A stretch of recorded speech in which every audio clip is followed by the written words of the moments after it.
US President Donald Trump has taken his diplomatic offensive against South Africa to a new level. The American president has announced that South Africa would not be invited to next year's G20 summit in Miami.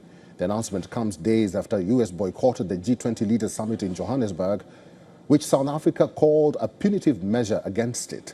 The G20 leaders adopted a declaration to address the climate crisis and other global challenges despite US objections, prompting the White House to accuse South Africa of weaponizing its leadership of the group this year.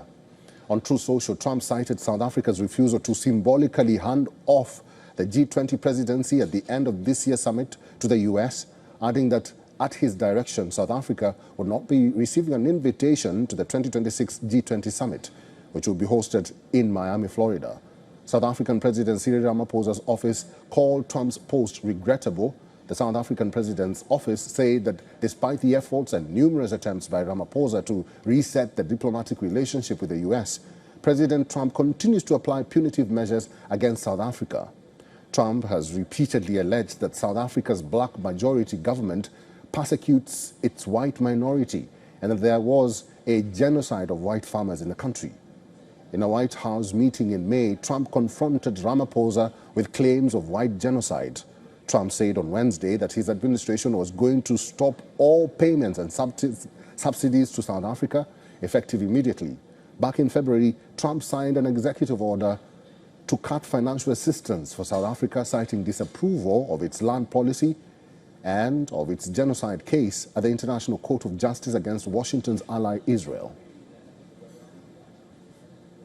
And for the latest, our correspondent Kalden Ongmu reports from Johannesburg. South African President Cyril Ramaphosa has noted Trump's statement as regrettable.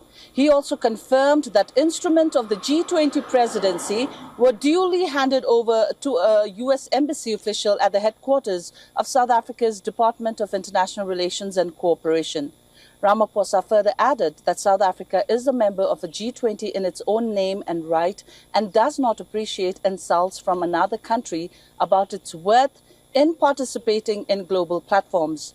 He said South Africa will continue to participate as a full, active and constructive member of the G20 and called on members to reaffirm its continued operation in the spirit of multilateralism. The statement from South Africa's presidency further stated that it is regrettable that despite the efforts and numerous attempts by Ramaphosa and his administration to reset the diplomatic relationship with the US, Trump continues to apply punitive measures against South Africa based on misinformation and distortions.